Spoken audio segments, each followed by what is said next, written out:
voy a apurarme ahora, pero aquí lo que quiero hacer es, estas láminas tomadas de mis colegas del MIT, aclarar qué es lo que estamos haciendo, y es para demostrarle, digamos, a los tomadores de decisiones, a los políticos, cómo lo que estamos haciendo es como si fuera un juego de probabilidad. Imagínense que estamos jugando a la ruleta, porque no podemos predecir con precisión cómo va a cambiar la temperatura. Entonces, de momento, estamos con la ruleta de la izquierda, y si no se toman medidas, pues lo más probable es que la temperatura suba más de 2 grados. Si tomamos medidas políticas, pues podríamos cambiar el tamaño de las curvas para que fuera mucho más probable que la temperatura no suba más de 2 grados.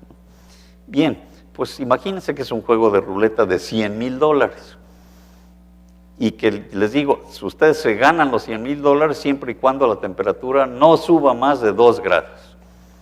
Y les ofrezco, tenemos la ruleta de la izquierda, pero si quieren, usen la de la derecha, ¿cuánto me darían de esos $100,000?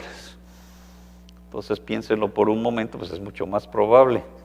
Pues sería lógico, no sé, 20, 30 mil dólares. ¿No? Bueno, resulta, para resumirlo, porque ya estoy muy atrasado, los cálculos de los estudios económicos, varios de ellos muy detallados, pues concluyen, ¿no?, que ese cambio de ruleta cuesta nada más 1,000 o quizá 2,000 dólares de los 100,000. O sea, estamos hablando del 1 o 2% del Producto Interno Bruto del total. En la siguiente lámina, desgraciadamente lo que vemos que desde el 2007, un mejor entendimiento de cómo funciona la atmósfera, tomando en cuenta propiedades de partículas, nos cambió las ruletas. Entonces, esto quiere decir que el problema es bastante más grave de lo que pensábamos hace apenas 3 años. Cambiaron pues los tamaños de esto. Y aquí lo muy preocupante es que en la actualidad pensamos que si no tomamos medidas apropiadas, pues sería posible, casi que aquí con el 25% de probabilidad, que la temperatura subiera más de 6 grados. Y eso sí podría tener consecuencias catastróficas, con cierta probabilidad, como estoy hablando, para buenas porciones de la sociedad humana. Vamos a pasar a la siguiente. Aquí nada más menciono que, pero ya lo voy a hacer muy rápidamente, es que si llegamos a ciertos puntos críticos, puede haber cambios. Ya no voy a explicar esto con detalle, vamos a pasar a la siguiente. Pero con esos puntos críticos, un umbral de temperatura, puede haber cambios muy importantes. Ya llegamos al punto crítico de que se derrite el Ártico, pero hay otros puntos críticos, la Groenlandia también, pero es posible pues que desaparezca casi el monzón de la India, o que se degrade la mayor parte del Amazonas, si es que la temperatura sube más de 3 o 4 grados. No estamos seguros, pero estamos hablando aquí de probabilidades del orden del 10 al 30%. Entonces, a lo que voy aquí es que es un riesgo enorme. Es como ruleta rusa y no tenemos más que un planeta. Este punto de vista es el que domina los estudios económicos, o sea que no es tanto lo que es más probable, sino el tomar un seguro para evitar estas catástrofes que afectarían pues a una buena parte de la población humana. Ya para terminar, vamos a pasar a la siguiente lámina, y es, ¿qué acciones habría que tomar? Pues es necesario ponerle un precio a las emisiones de carbono a través de acuerdos internacionales. Esto ha resultado muy difícil. Lo que vamos a hacer es, rápidamente más en la siguiente lámina, es la única ya que voy a explicar, ese precio, lo que haría es ayudarnos a tomar ciertas medidas, como la captura de dióxido de carbono, que sí le cuestan a la sociedad y para las cuales tendría que haber una transferencia de recursos de los países desarrollados a los países en desarrollo. Por otro lado, hay ciertas medidas, estas son las llamadas curvas de costos de McKinsey, ciertas medidas que no nos cuestan, que son estas de ahorro de energía, que ya deberíamos de empezar a hacer y efectivamente las estamos empezando a hacer en México. Vamos a irnos directamente a la última gráfica, si podemos, más rápidamente. Vamos a pasar a la última porque ya voy a terminar. Otra más, ahora sí, la última, 2 más, faltan 2. Bueno, esta, así, ya quiero terminar con esta. Desgraciadamente no me dio tiempo de enseñarles algunos aspectos interesantes del problema, pero en fin.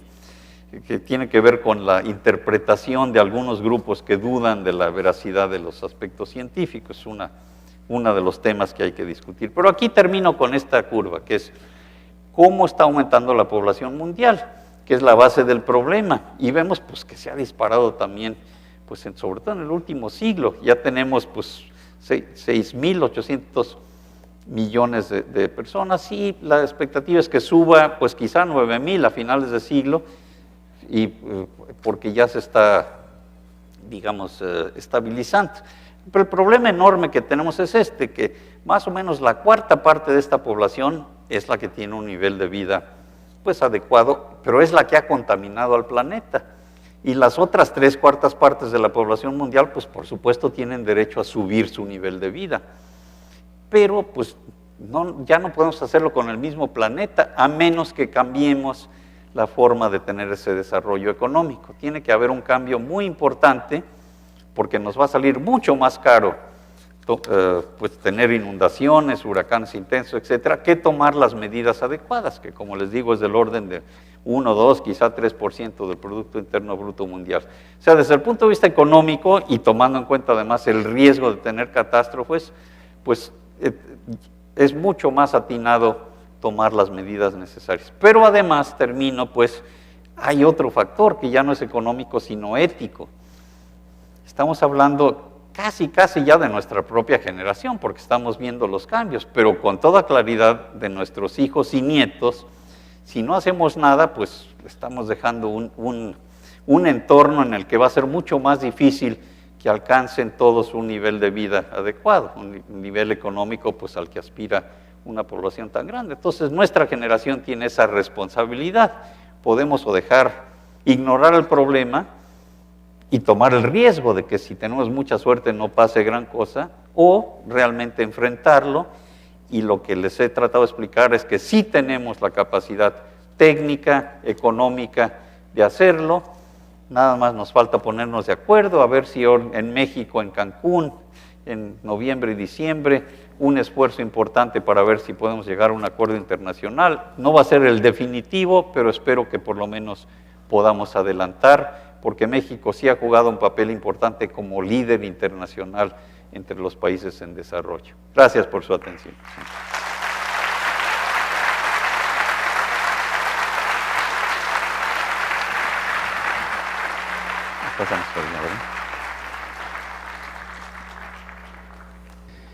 Muchísimas gracias al doctor Mario Molina. Y bueno, tenemos en este momento unos cuantos minutos para hacer preguntas y respuestas. Nuevamente nuestra recomendación, que sus preguntas pues sean bien directas, es decir, preguntas sin, como decimos en México, sin tanto rollo, para que nos alcance el tiempo. Por aquí tenemos una persona levantando la mano, si nos ayuda. Creo que ya tiene. Pues ya los vi. Adelante. Doctor Molina, más que una pregunta, es una felicitación por el mensaje que están llevando actualmente, porque como usted dijo y lo repitió también el señor Al Gore, tenemos que ser la generación que hizo el cambio, no la generación que no hizo nada. Habemos algunos maestros que estamos involucrándonos con los estudiantes precisamente para llevar este cambio. Gracias a usted, al IPCC y a todos los que nos traen este mensaje. Muchas gracias. Aquí, por favor. Felicidades, sí.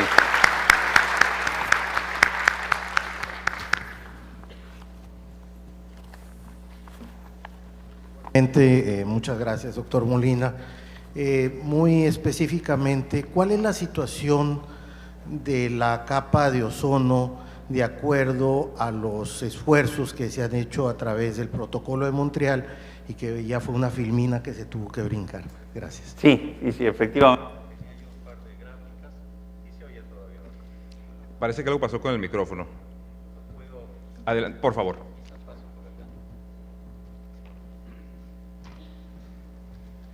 Sí, la historia del Protocolo de Montreal es importante porque tenemos un ejemplo de cómo sí se pudo poner de acuerdo pues todo el planeta, más de 190 países, para resolver un problema global, y en ese caso el problema de afectar la capa de ozono, que es con el que yo trabajé originalmente.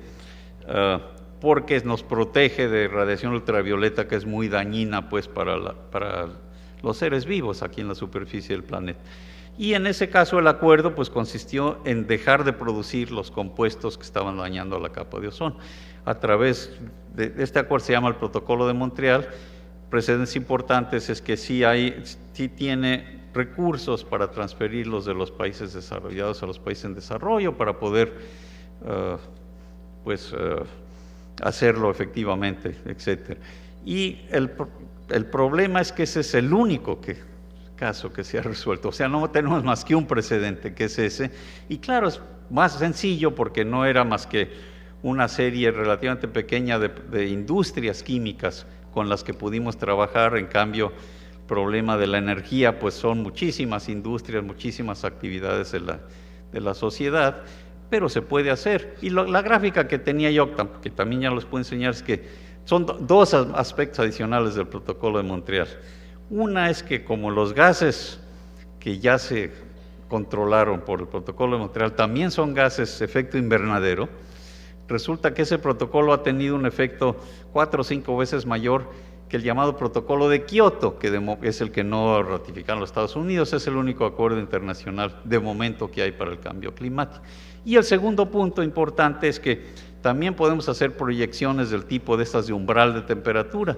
Si no hubiera habido Protocolo de Montreal, ahorita sí tendríamos un problema gigantesco, porque pues a mediados de este siglo podría haber desaparecido una buena parte de la capa de ozono, con consecuencias enormes para la vida y para el cambio climático. Esas son proyecciones pues que podemos hacer, o sea que por fortuna ese sí lo resolvimos a tiempo.